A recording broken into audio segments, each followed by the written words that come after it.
Hello, everyone, and welcome to Dreamleapers Inspiration. I'm your host, Harriette Cole. So very happy to be with you today. I hope you're doing well today. I hope that you are, and what does well mean? I hope that you have peace in your heart, peace in your being, that whatever you're going through, you are able to access peace along the way. And even what does that mean? Like, what does it mean to be peaceful? I think of my grandmother, whose name was Carrie Elizabeth Alsop Freeland, long name. She was a mighty woman. She lived to be 101 years old, and she was a woman of faith, practical faith. She didn't go around, you know, thumping the Bible. And for those who do, that's fine. That's just not what she did. She talked about how to live and how to treat other people. And also by example, she showed how you could find comfort within yourself to just be. And recently, I've listened to a few people talk about the elders in their lives and the lessons that they've learned from them. Okay, so for many of us in the past few weeks, we have been in a heat wave. Wherever you are, there's a very good chance that you have experienced a heat wave. I talked to someone who lives in Texas who said that it was 110 degrees in the nighttime. That's crazy. And, uh, you know, just all over the United States and beyond, in other parts of the world, there's been a lot of heat. And to the point where you have to make a practical choice as to what you're going to do. If it's really, really, really, really, really hot, you can't just skip over to the other side of the room, house, block, city. You have to think carefully and decide, what am I going to do now? Because any little bit of movement is going to make a difference. And so a woman I was sitting with said, you have to think about what the old people used to say. Just be still. Just be still. Just sit. Be still. Don't talk. Settle your mind. Really settle yourself. Like, totally settle yourself. Just be still. That is a piece of advice that I have heard from elders for my entire life. I remember my grandmother doing this practice of engaging stillness on a daily basis. In her latter years, we got her to stop working when she was 93. I'm not kidding. She was a domestic worker. She loved the people she worked for and did not want to stop. We convinced her to stop working at 93, and she lived with my family from 93 till she passed away at 101. And every day she would go in her room, sit in her chair, close her eyes. Well, first she'd read the Bible, then she'd close her eyes and just be still. Well, many years later, I learned the practice of meditation and recognized that that is exactly what she was doing. That her stillness, which included, you could tell that her mind was still because it wasn't just that her body was still, but there was an inner stillness that was palpable to those of us on the outside. I remember when she would do that, when she would come to visit us, because it's a practice she had for a long time. I just recognized it later. When I was a little girl, I would go in the room when she was spending the night with us and try to, poke at her and get her to react to me because I'm thinking, why is my grandmother being so quiet? I'm here. She's got to talk to me when I was a little girl. And she did not. She stayed in that very calm, focused place of stillness. And when she would emerge from that place of stillness, she would get up and go about her day and engage us however she wanted or needed to. And I've only thought about this from time to time, including in this heat that we've been experiencing recently, because the elders tell us just be still. Like, Did any of you all have the experience during the heat wave where even when you were still, you were sweating? I did. Literally sitting still, I was sweating. And I'm like, how did this happen? Because nature is more powerful than we are, and our bodies react to nature. And so, if you really think about it and go even deeper to a soul level, yes, our bodies react to nature. Our bodies also react to experiences and circumstances. And there's an important thing for us to consider now, as so many of us are experiencing change. And many people in my life are experiencing what I'm calling abrupt change.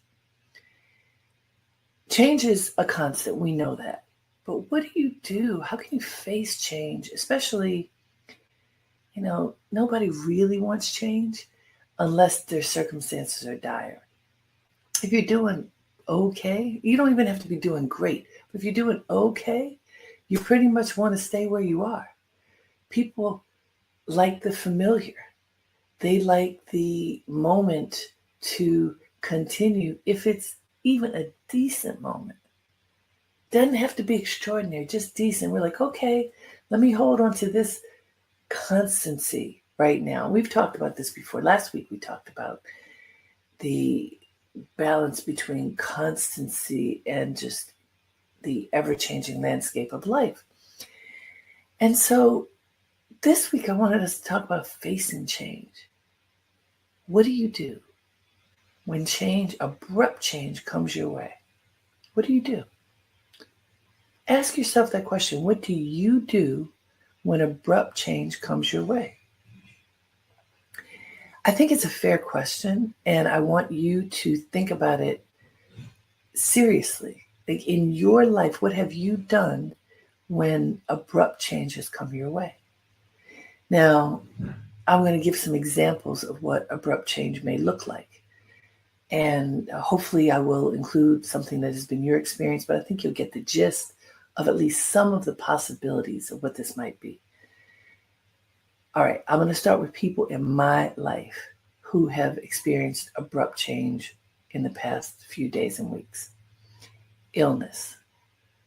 How many people plan for illness, expect that something's going to happen to them when they've been doing whatever they think is the best for themselves? I think even most of us even if you don't take that good of care of yourself, you don't imagine that illness is going to befall you, right? So I have a couple of people in my very close world, but one in particular who was doing great in his life and literally fell ill in the middle of giving a graduation speech to a group of students. And when I say literally, he was standing in front of students talking and passed out. And this is now week 3, and he is still hospitalized. This is a man who was healthy, taking great care of himself. And this sudden change befell him. I can tell you, because I know in his case, he has been rallying ever since he was conscious to do so. And the rallying is going to take days, weeks, probably months, hopefully not a year, but it could, because he was down for the count and really has to pick himself up and heal himself with a lot of support. He didn't expect that. Nobody in his sphere of inclusion, influence, anything expected that. We are all in shock. Abrupt change. I have 2 people very close to me and a few a little further out in my sphere who have lost their jobs. Abrupt change. It wasn't after, well, here's some warnings, here's some whatever. Abrupt change. Partly because we are in the beginnings of a recession. Partly, who knows why. I'm not part of what happened to them, so I don't know. But I do know this. If your income changes abruptly, you kind of go into shock. Oh, what happens now? What do I do now? And I mean, actually know a lot of people in that position who, whether it was they knew sort of that maybe something was coming, or they didn't know at all, but they've ended up with a certain amount of income and now not that amount of income. Abrupt change. What do? One of the first things that I think people with illness, and also similarly people with a job loss, people with a relationship loss, people with the end, when you're ending something, it's a very natural end, but natural is not what we're talking about, abrupt. When someone leaves a relationship, when you suddenly have to move, when you've lost your job, when you've lost your health, those kinds of things, abrupt change. Very often people point that finger. It is someone else's fault. I mean, clearly, it's not your fault. What did you do? You just showed up for the moment and something changed. Isn't that how we sometimes think about it? Yes, we think somebody else is responsible for what happened. And that finger starts pointing. It is somebody else's fault. Well, what I've learned is we are always part of whatever has occurred in our lives. That it cannot just be someone else's fault. Even if the abrupt change seems to have manifested because of someone else's actions. For example, if you lose your job, then it's your employer, right? But then if you think more deeply and go into that space of stillness that the elders taught us and ask yourself, what is my role in this moment and what has occurred? Then what do you come up with? I've had that happen to me when I've been an entrepreneur for a long time. So when projects have ended abruptly, and that's happened a couple of times, and I have to ask myself, well, what did I do? I don't want to ask myself, what did I do, by the way? It's much more convenient for me to blame someone else. But when I ask, what did I do? What did I do for this to end? Especially if it's an abrupt end. What did I do? What circumstances did I not read the way that I should have read them? What did I miss in the so-called reading of the tea leaves? What did I miss? How could I have shown up differently to this moment? What should I have foreseen based upon all the different things that are occurring that I did not? When I go through that exercise, 9 times out of 10, I find something in my engagement in that relationship that helps to guide my steps. Something that can tell me, Harriette, if you had noticed X and responded to it differently, you might not be in this situation. Now, the X could be something that's my behavior, or the X could be what's going on in the world. What are the circumstances in which I am living that have led to this moment, and how can I have an impact on that? This, by the way, is very hard to do when you're in the middle of it, and that finger pointing feels good. It is your fault. Somehow you, the other, did not inform me of something that I should have known. Now, I'm going to tell you, often you haven't been fully informed, but that full information includes you. And so if you go back to what the elders say, to be still, when you are still and you are listening to the voice inside, when you're paying attention to the energy, how are things going? Does everything feel good? Does something feel a little bit off? What's going on in the situation? What can I learn from it? How can I fine tune my engagement in the situation? What would make it better? And sometimes it's, when is it time for me to leave? Right? A lot of times with relationships, think about it. People stay in relationships often long after they should have left because it got convenient. It got comfortable. Even if it's not comfortable, the familiar became comfortable. Has that ever happened to you? Are you in that right now? And then what happens if you're in something like that and then your partner says, bye-bye, abrupt change? What do? What if, by the way, you are the one who makes the abrupt change because you know it's time. I gotta go.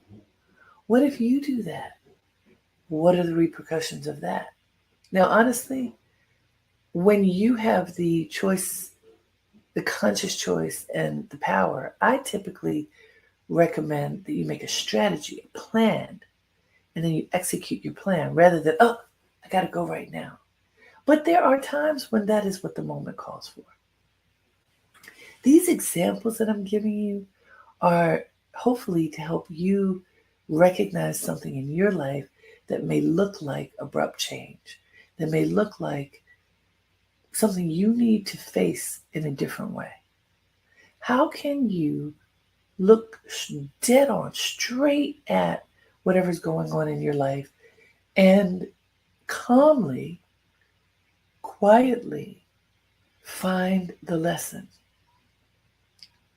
Can you do that? Can you engage the elder's wisdom of being still, even if it stays hot, even if it stays uncomfortable?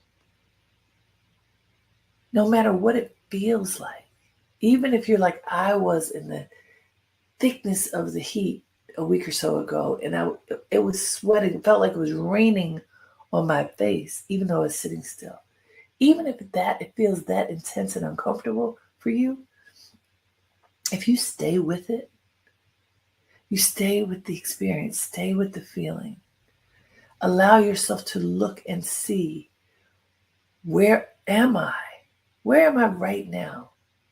Let me face where I am and let me figure out where I'm headed. When you do that, even the most dire of circumstances can become more manageable. No matter what you are going through, no matter how scary it might be. So I want to lead us in a meditation. I feel like this is the moment for that. So if you would, everybody, put your feet flat on the floor. Shoulders back. Lift your spine. Close your eyes. Y'all put your hands, your thumb and forefinger together on your knees, on your lap. I want you to ground your feet, like the heels, press them into the floor. Press the balls of the feet into the floor. Imagine that the floor is like the ground. And just breathe. Just breathe naturally, everybody. Allow yourself to be still. Be like the elders. Be at ease in your body. Be still. Just breathe. Allow yourself to be with yourself wherever you are. Meaning, what do you feel in your body? Let it just be. What's in your heart? We're talking about facing change. Abrupt change. What's on your heart right now? It probably feels a little heavy if you are facing abrupt change. Things were one way yesterday. Today they're different. What does that feel like? Do you feel a weight in your body? Sometimes it can feel like a boulder. Sometimes it can make it hard to breathe.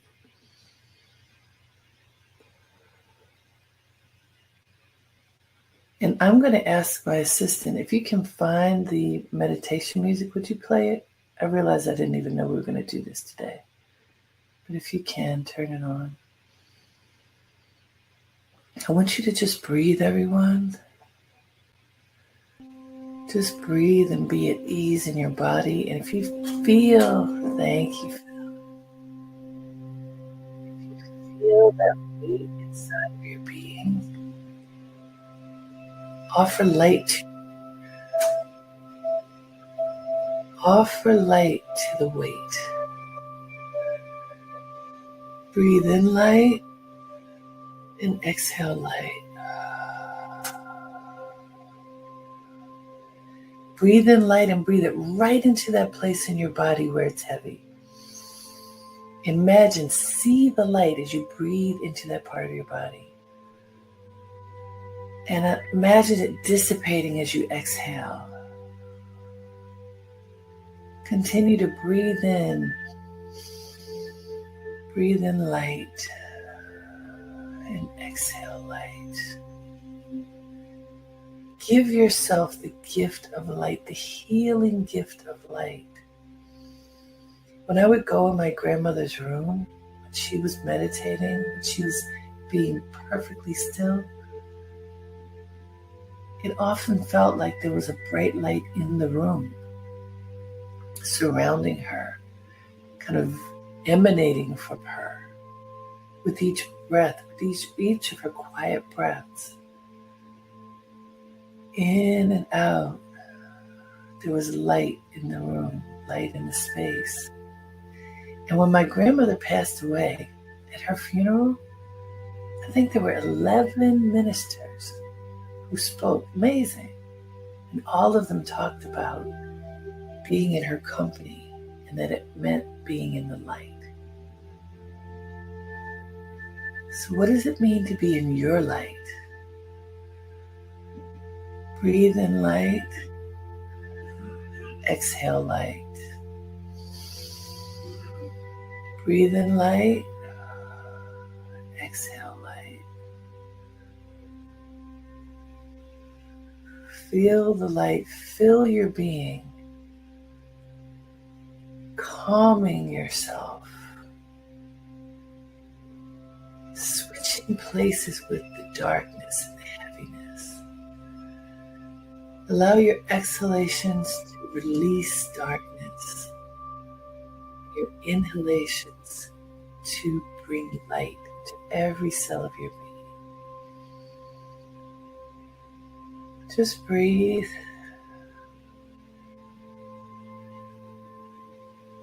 Be still. Wherever you are, allow yourself to be still right now. It's not going to be too long. Just enough time. Wherever you are, give yourself this time. Just a few minutes. And as you sit with your feet grounded into the earth, your body erect and relaxed, your breath moving in and out of your body very, very naturally. Ask yourself, are you ready to face the change before you? Are you ready? Am I ready to face the change before me? There you go. Ask yourself that question. Am I ready to face the change before me? Breathe. Am I ready? Do I see the change before me? Now, allow that to sit with you. Do you see this thing that happened, this abrupt thing that happened? What do you see beyond that? What's on the other side of that moment that created the pivot? What's on the other side? What do you see? For my friend who's ill, it's rehabilitation and patience.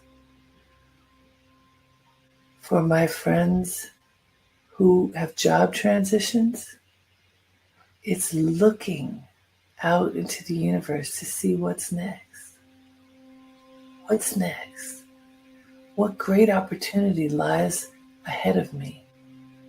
Instead of, oh my God, what am I going to do? I remember one time, some years ago, a contract that I was working on very naturally ended. And then another very naturally ended. And they were big contracts. And I had a moment of panic because I had not replaced those contracts. And I sat at my desk, literally feeling the panic come over me, feeling my shoulders crunch up, feeling my chest collapse. When your chest collapses, you can't breathe as well. I found myself giving into fear.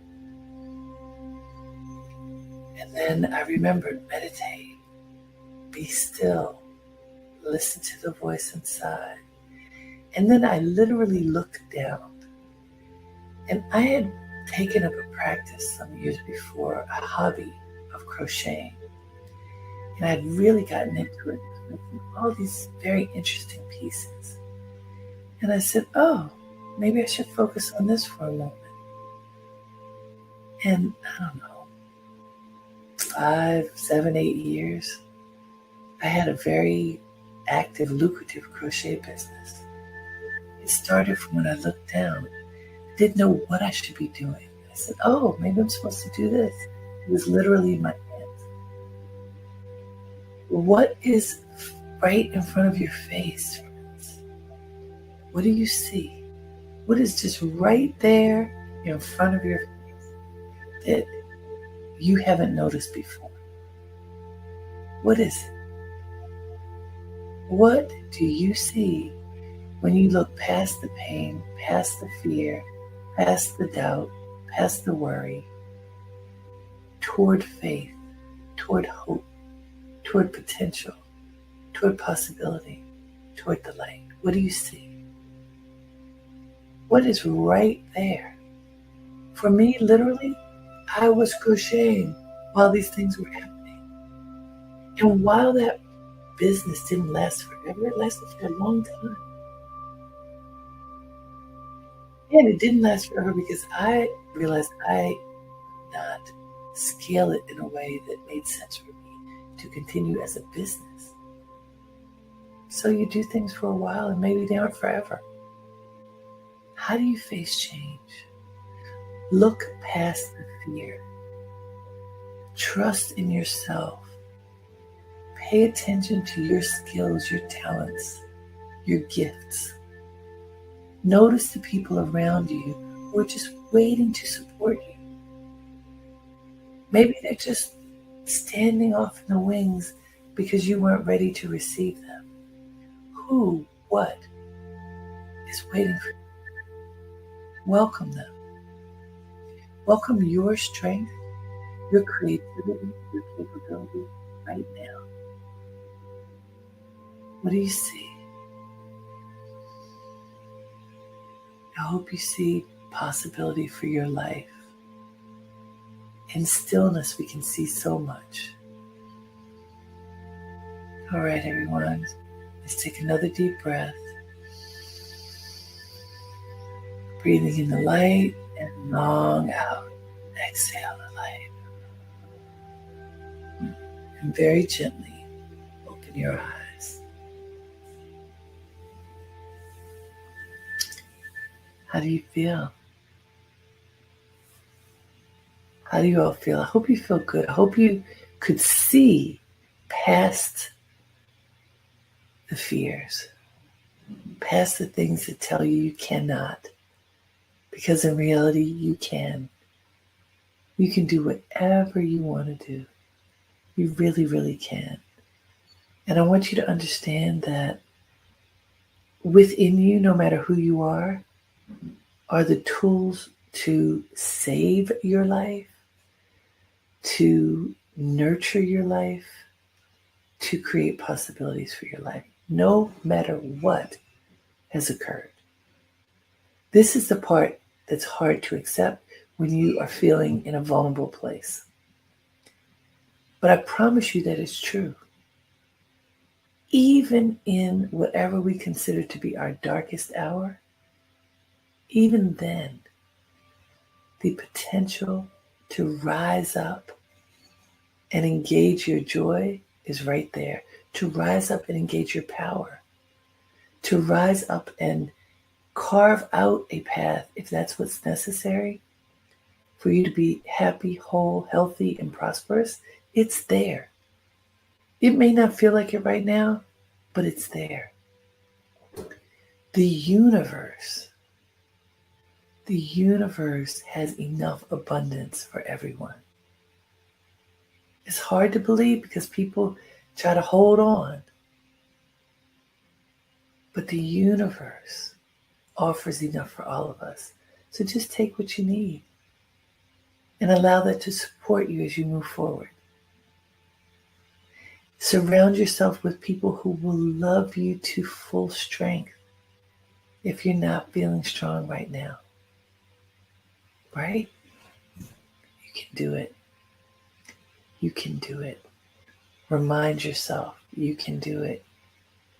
Face change, even abrupt change. Be still, like the elders have taught us, and then take action. All right, my friends, until next time, have a great day and make it count. Namaste.